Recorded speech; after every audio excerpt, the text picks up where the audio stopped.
നമസ്കാരം. ലഹരി പിടിമുറുക്കിയ കേരളം. ഇതുമായി ബന്ധപ്പെട്ട് കുറേയധികം ചർച്ചകളും സംവാദങ്ങളും വാർത്തകളുമൊക്കെ കഴിഞ്ഞ കുറച്ച് ദിവസങ്ങളായിട്ട് നമ്മുടെ ചുറ്റിലും നടന്നുകൊണ്ടിരിക്കുന്നുണ്ട്. ഇതിനൊക്കെ പലരും പല വ്യാഖ്യാനങ്ങളും നൽകിക്കൊണ്ടേയിരിക്കുന്നുണ്ട്. അതിൽ പ്രധാനപ്പെട്ട ഒന്നാണ് സിനിമാക്കാരെ അല്ലെങ്കിൽ നിലവിലെ സിനിമാ സമ്പ്രദായങ്ങൾ സമൂഹത്തിൽ അതിക്രമങ്ങളും അക്രമങ്ങളും ലഹരിയുമൊക്കെ പ്രോത്സാഹിപ്പിക്കുന്നു എന്നുള്ള ഒരു ചിന്താഗതി. ഏറെക്കുറെ കുറച്ചൊക്കെ ശരിയാണെങ്കിലും മുഴുവനായി സിനിമാക്കാരെ മാത്രം കുറ്റം പറയാൻ ഞാൻ തയ്യാറല്ല. അതിന് പല കാരണങ്ങളുണ്ട്. ചെറിയ ചെറിയ പോയിന്റുകളായിട്ട് അല്ലെങ്കിൽ അതിനെ വളരെ കുറഞ്ഞ സമയത്തിനുള്ളിൽ പറഞ്ഞു തീർക്കാമെന്ന് കരുതുന്നു.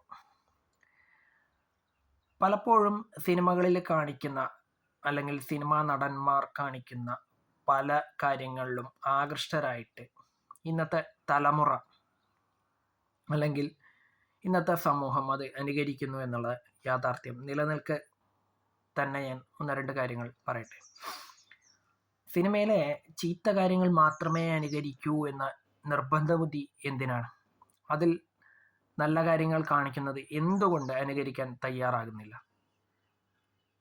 സിനിമാ നടന്മാരും സിനിമകളുമൊക്കെ ലഹരിയെയും മറ്റും പ്രോത്സാഹിപ്പിക്കുന്ന തരത്തിലുള്ള കാര്യങ്ങൾ ചെയ്യുന്നുണ്ട്. അതിൽ നിന്നും അവർ പിന്തിരിയണം എന്നുള്ള അഭിപ്രായം പറയുന്ന പല ആളുകളും എന്തുകൊണ്ട് ഈ ഒരു കാര്യത്തിൽ നടപടി സ്വീകരിക്കാൻ മറ്റുള്ളവരെ പ്രേരിപ്പിക്കുന്നില്ല? സിനിമാ നടന്മാർ ചെയ്യുന്നതും സിനിമകളിൽ കാണിക്കുന്നതും ഒക്കെ ശരിയെന്ന അഭിപ്രായം എനിക്കില്ല. പക്ഷേ അതിൻ്റെ പേരിൽ ഇത്തരം സിനിമകൾ നിരോധിക്കണം എന്ന് പറയുന്ന ചില മഹത് വ്യക്തികളോട് എനിക്ക് യോജിക്കാൻ കഴിയുന്നില്ല. സിനിമ ഒരു കലാസൃഷ്ടിയാണെന്നും അത് പൊതുസമൂഹത്തിൽ കാണിച്ചു തരുന്ന അല്ലെങ്കിൽ കണ്ടുവരുന്ന പലതിനെയും ആസ്പദമാക്കിയാണ് ഇത്തരം സിനിമകൾ പുറത്തു വരുന്നതെന്നും സിനിമയായി കാണണമെന്നും ചിന്തിക്കാൻ കഴിയാത്ത സമൂഹമാണ് എൻ്റെ കാഴ്ചപ്പാടിൽ കുറ്റക്കാർ. അത്തരം ആളുകൾ തെറ്റ് അനുകരിക്കുന്നുവെങ്കിൽ അവർ സിനിമ കാണുന്നത് നിർത്തുകയല്ല, അവരെ അത് അനുകരിക്കുന്നുണ്ടെങ്കിൽ അത് അവരുടെ തെറ്റാണ്. അതിനാവശ്യം സിനിമാ നിരോധനമല്ല, ഇത്തരം കുറ്റകൃത്യങ്ങളും മറ്റ് കാര്യങ്ങൾ ചെയ്യുന്ന ആളുകൾക്ക് കൃത്യമായ മനോരോഗ ചികിത്സയാണ് ശരിക്കും പറഞ്ഞു കഴിഞ്ഞാൽ വേണ്ടത്. കാരണം നല്ലത് മാത്രം സ്വീകരിക്കാതെ ചീത്തത് മാത്രം സ്വീകരിക്കുന്നത് ഒരു തരം മനോരോഗം തന്നെയാണ്. പിന്നെ നിരോധനം. പല മഹത് വ്യക്തികളും ഇത്തരം സിനിമകളും ഇത്തരം കാര്യങ്ങളും നിരോധിക്കണം എന്ന് പറഞ്ഞിട്ടുണ്ട്. അപ്പം അങ്ങനെ നിരോധിക്കുകയാണെങ്കിൽ സിനിമ മാത്രം നിരോധിച്ചാൽ മതിയോ? പോരാ എന്നാണ് എൻ്റെ ഒരു കാഴ്ചപ്പാട്. സിനിമയിൽ കാണിക്കുന്നത് പലതും സമൂഹത്തിൽ നടന്നിട്ടുള്ളതുമായിട്ടുള്ള ബന്ധപ്പെട്ട കാര്യങ്ങളാണ്. അല്ലാതെ സിനിമയിൽ കാണിച്ചത് കൊണ്ട് അത് ജീവിതത്തിൽ പ്രാവർത്തികമാക്കുന്നത് വളരെ ചുരുക്കമാണ്. ഇല്ലെന്ന് പറയുന്നില്ല, വളരെ ചുരുക്കമാണ്. സിനിമയിൽ കാണിച്ച അതേപടി കാര്യങ്ങൾ ജീവിതത്തിൽ പകർത്തുന്നത് വളരെ ചുരുക്കം തന്നെയാണ്. അതുപോലെ തന്നെ സിനിമയിൽ കാണിച്ച കുറ്റങ്ങൾ ജീവിതത്തിൽ ചെയ്യുന്നതും വളരെ ചുരുക്കം തന്നെയാണ്. പൊതുസമൂഹത്തിൽ കാണുന്ന തെറ്റുകുറ്റങ്ങളാണ് സിനിമയായി നമ്മുടെ മുന്നിലേക്ക് എത്തുന്നത്. അപ്പോൾ സിനിമ നിരോധിക്കുകയാണെങ്കിൽ തെറ്റുകുറ്റങ്ങൾ ചെയ്യുന്ന എല്ലാത്തിനെയും നിരോധിക്കണം. അതാണ് എൻ്റെ ഒരു കാഴ്ചപ്പാട്. സിനിമയിൽ മാത്രമല്ലല്ലോ, പൊതുസമൂഹത്തിലും കൊള്ളിവെപ്പൊക്കെ നടത്തുന്നില്ലേ? എന്തിന്? നമ്മുടെ നാട്ടിൽ ഒരുപാട് രാഷ്ട്രീയ കൊലപാതകങ്ങൾ നടന്നിട്ടുണ്ട്. അങ്ങനെയാണെങ്കിൽ സിനിമയെ നിരോധിക്കുന്ന പോലെ നമ്മുടെ നാട്ടിലെ രാഷ്ട്രീയത്തെയും രാഷ്ട്രീയക്കാരെയൊക്കെ നിരോധിക്കണ്ടേ?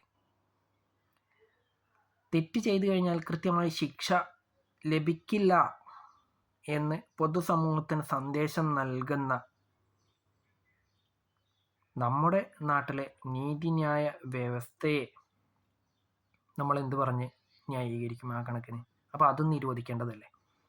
നിരോധനമല്ല പ്രായോഗികമായി ചിന്തിക്കുന്നതാണ് ആദ്യം വേണ്ടത്. തെറ്റിനെ തെറ്റാണെന്നും ശരിയെ ശരിയെന്നും ചിന്തിക്കാനുള്ള വിവേക ബുദ്ധിയാണ് ആദ്യം വേണ്ടത്.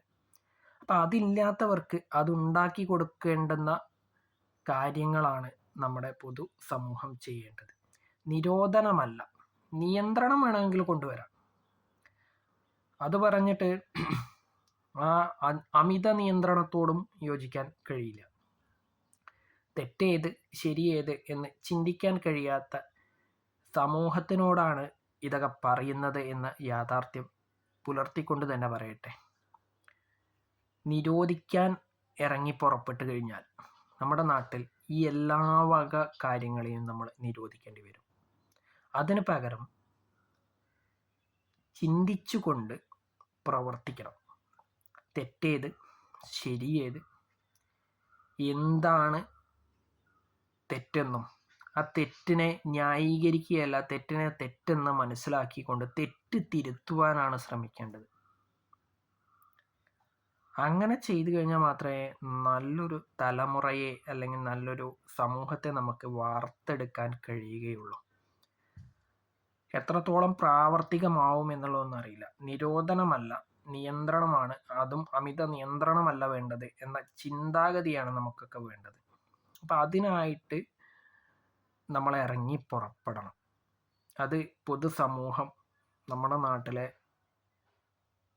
എല്ലാ വ്യക്തികളും അതിന് കൈകോർത്ത് മുന്നേറണം, മുന്നോട്ട് വന്ന് ഇത് പ്രാവർത്തികമാക്കി കാണിക്കണം എന്നുള്ളൊരു അഭിപ്രായമാണ് ഈ അവസരത്തിൽ ഞാൻ പങ്കുവെക്കുന്നത്. എത്രത്തോളം ശരിയാകും എന്നൊന്നും എനിക്കറിയില്ലെങ്കിൽ കൂടി നല്ല പ്രതീക്ഷയോടുകൂടി കാത്തിരിക്കുന്നു നല്ലൊരു നാളേക്കായി.